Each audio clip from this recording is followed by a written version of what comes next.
I got a Costco membership just so I could go in there and buy a 3-layer chocolate chip cookie dough bar cake. And I'm not really sure what the layers of the cake are completely, but this is my educated guess. The bottom layer is chocolate cake, the middle layer is like mascarpone with chocolate chip cookie dough bites.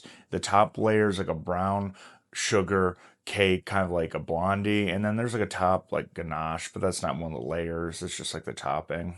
I regret getting the Costco membership because it costed me $135 for a year because I got the executive membership, and there's only two of us in my house, and we don't have a deep freezer, and we barely have any freezer space as it is. But I'm just gonna roll with it for the cheap gas, and it almost pays for itself because they gave me a $40 shop card. At the end of the year, since I'm an executive member, I will get a $65 check minimum for the cash back I get for spending money at the store. Every $100, I get $2 back, or I could use back at the store. But if I don't reach up to where I get $65 for the first year, they automatically give me a $65 check. So that's $105 back. So I basically spent $30 to get this cookie cake, not including that cost of $18.99. But I think that's not a bad deal. And the gas is cheap, but then I gotta go all the way on my way to get it and wait in a long line. But for the first year, it's not bad. I wanted to explore it, but when I was in there, I was like, "Hey, I don't have a membership." He's like, "You're free to come in and look around." I'm like, "Can I grab a cart?" And he's like, "Oh, you won't be able to buy anything." Well, I was like, "Okay." I walked around, saw the cookie cake, saw that there weren't many left. I walked back. I'm like, "Where do I sign up?" And I signed up, and then I kind of regret it, but I don't. Live and learn. I don't ever have planning on kids, but if I would have kids, it would just so I could buy all the stuff at Costco. Because personally, I love grocery shopping.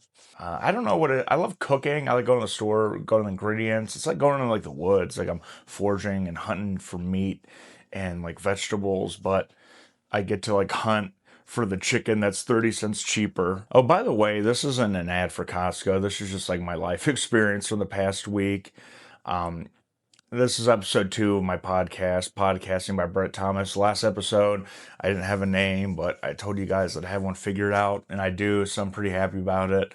I love the name. It reminds me of like Polo by Ralph Lauren, except like I'm doing this in my dining room, Podcasting by Brett Thomas. Because Ralph Lauren's like really fancy. Like a big thing this past year was for Christmas. It was called a Ralph Lauren Christmas, and people were like online arguing over what is or isn't a Ralph Lauren Christmas. And if you want to do it at home, if you're like a regular person, it'll take like 10 years to curate the whole thing. But I guess like every room is like different, and a bunch of plaids and different like antique knickknacks. I mean, antiques now. It's from the 90s, so anything from the 1900s, that's an antique, including me. I was born in 96. I'm about to be 30 this year.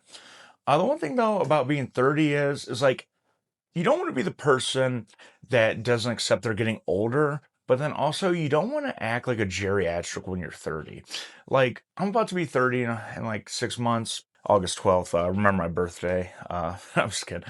But I'm about to be 30, and I don't want to act like a geriatric or an old person, but I got to realize, but I'm not 17 anymore.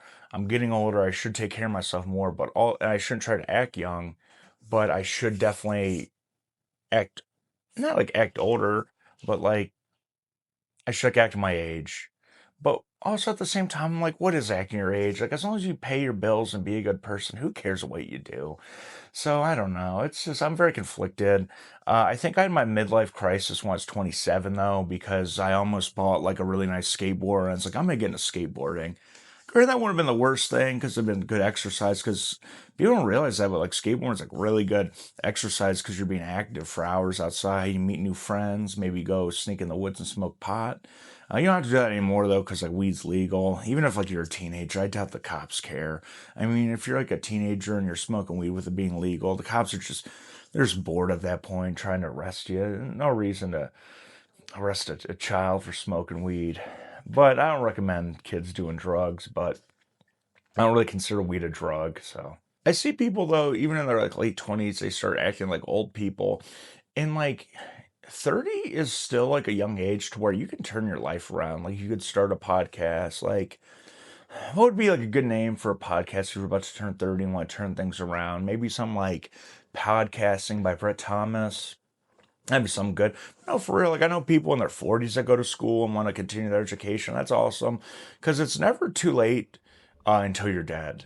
Once you're dead, it's just an eternal sleep. You won't be here, but at least there's no more bills. I went to a funeral a couple days ago, and I feel like the priest had kind of an ego because he was like talking and singing, passing out treats like communion, and then he told somebody that they don't let people do eulogies anymore. I'm like, wow, the priest is like so worried about people cutting into his time. Like, oh no, you can't speak on your passed away loved ones. You gotta, it's all about me, the headliner. He had the one of the nuns was like the openers, and she did a good job. I mean, she's like giving like 2 minutes. I was doing a set, and I was like featuring, and it was a really fun time. And I wasn't doing the best. The crowd was kind of eh. I don't like to like blame the crowd, but like there's so many like flavors of people on the show. They couldn't elicit anything out of the crowd, so it was kind of a little tough. But I tried to blame the crowd. They laughed at some stuff. I guess I like dirty stuff.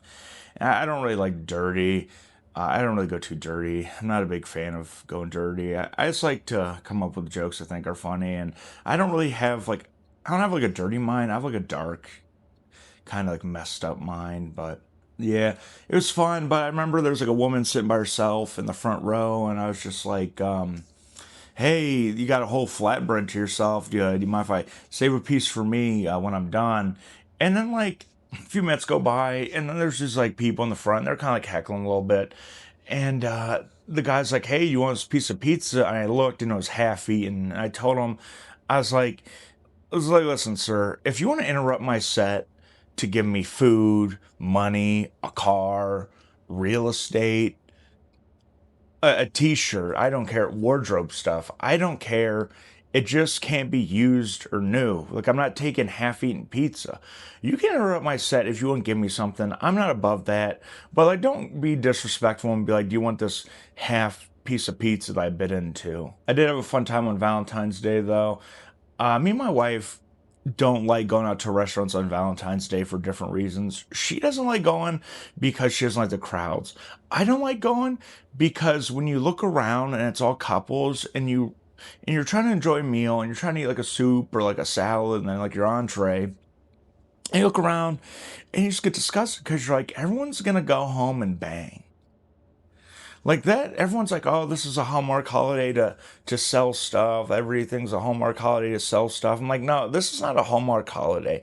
This was probably a holiday made by a man because only a man would make a holiday to where at the end you would get laid after.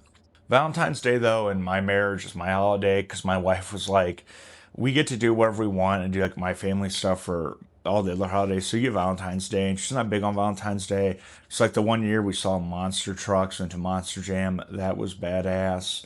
Now it's like inside joke we have because 4 years ago, unironically, I was on my way home and I was playing the Insane Clown Posse, and my wife goes, I can't believe my Valentine's Day is ending with this Insane Clown Posse. And then she goes, no, wait, I can. So I like the Insane Clown Posse, but not just a joke because like she hates the Insane Clown Posse, and a lot of people do. But I have mad respect for them, and I'll probably do a whole episode on the Insane Clown Posse in the future. I did one once with my buddy Daniel Wagner on my old podcast. Shout out to him. He's probably listening, or I hope he's listening. One ego, I'm like, he's probably listening. Now I hope he's listening. But so if you want to check that out, it's probably still on Spotify and Apple Podcasts. Brett Talk, the guy I talk about the guy in the Juggalos with him. But I definitely like to go on a deep dive with the Insane Clown Posse because I really like what they stand for, and I think they're like I think they're great people. The biggest coincidence in history, I think, is that since AI has rolled out, all of a sudden people who aren't artists are now artists. People are like, oh, AI is the future. And then Sora AI had to take away Martin Luther King from us. Like, we couldn't handle Martin Luther King. Like, I'm not a fan of AI. I think you should let the people make art and like videos and movies. But I mean, on the bright side, you can make some like really good, like documentary slash like videos like learning about Martin Luther King's legacy, but instead they used it to cut WWE programs and him on Epstein Island. And so Sora AI is like, you can't handle the king. We're going to have to take him away from you. And people like, that's the future. And we couldn't handle Martin. We couldn't handle the king, the doctor. So I don't know. I mean, it is the sad thing is AI is the future and it gets better and better like every year. But I just view like AI as competition. I don't think AI can compete with this podcast though because AI is not a white male. And we all know that the number one demographic for podcasts is white male because we want you to listen to us because we got something to say. I got something to say. And I really don't think AI can handle the heat that I'm throwing at you guys. You know, you're in your car, maybe you're at work, and there's no way AI could just have the thought process of like a white man with a podcast. Like, I don't think they can touch that. I just don't even know. Like, it's so like uncanny, like watching like AI right now. I try not to watch it, try not to support it, but I mean, it's there and it's not going away. So every once in a while, I start like looking into it, and it's just like, I don't know, it's like soulless. I mean, I hate like being, I don't hate being like that, but like it's soulless. I know like it's not a person, but it really is. I watched a trailer for an action movie that took AI 24 hours to make, which would cost a studio $100 million, and they made it in 24 hours. Everyone's like, wow, that's great. And I'm like, no, you guys are lying to yourselves. It looks awful. It looks uncanny. AI makes dialogue. A preschool could make better dialogue than AI in a movie right now. And I try not to talk shit about AI because I feel like we're going to evolutionize one day to be machines because it's already happening. If you think about it, like if you get like a titanium hip, a pacemaker, a screw, a steel plate in your body, you're already part machine. We're becoming that, like these glasses, tens of thousands of years. And I'm like, wow, remember when they only had glasses to see? Um, Such like ancient technology is just these like plastic frames of glass because like everyone's gonna have like robot eyes and be like robot when AI takes over just because people wanted to see how their friends and family would look on Epstein's Island. That video, I went to the comment section and I looked down, I was looking at some of the comments, and someone's like, oh, I'm glad they're making AI movies now because all those actors don't deserve all that money. I'm like, sir, that's just straight up jealousy.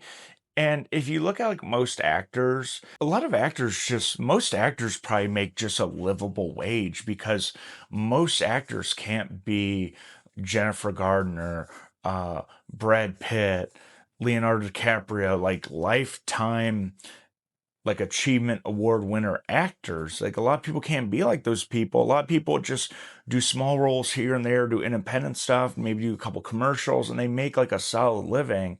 But most the minority is like the people that make millions because there's so many people that act. There's so many people that act for fun, your local theater, improv, and I'm sure the people on Broadway and like all those plays make good money. I'm not too sure about that, but I mean, what a sick thought. Like, yeah, people don't deserve to be successful because I'm not. Like, that's just sad. People suck. It's just terrible. And then one person's like, I only listen to AI music because it's better. And like, I'm like, you're just being a tryhard now because like AI music is not better. I haven't listened to too much of it. You know, it's just not good. It's just I don't know how to explain. It's just not good. And also the thing about like AI is people always copy each other. But what AI is it takes stuff that's already there and forms its own thing. So it's already copying. But for instance, on TikTok, what was popular a few weeks ago was AI food yelling at each other. Like it'd be a chicken breast yelling at like a fried chicken drumstick and yelling, "You're unhealthy. I the building block of the cells. I'm protein."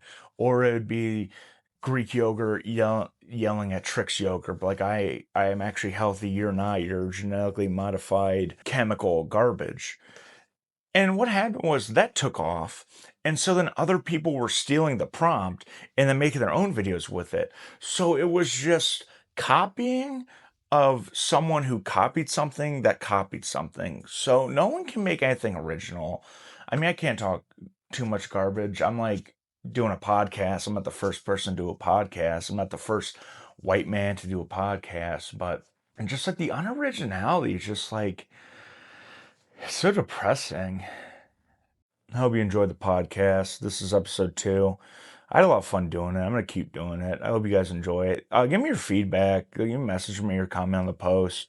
Uh, just like, honestly, give me like your honest feedback. I really like hearing it. And it makes me feel good, even if it's like negative. Just don't be a jerk. I mean, there's a difference between like constructive criticism.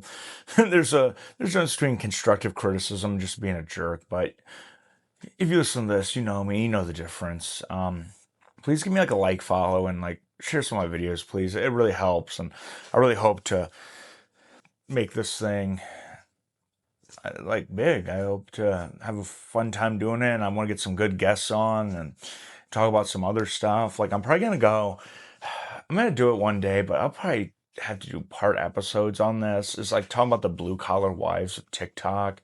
If you haven't seen that, they just like make their like husband's like job, like their husband's like a construction worker.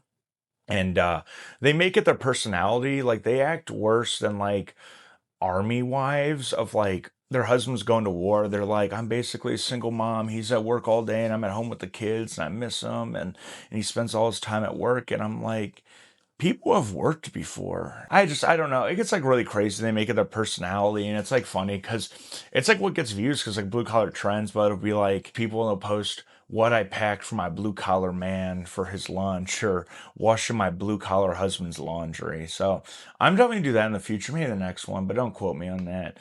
Thank you guys so much for listening. I love you. I hope you have a good rest of your day.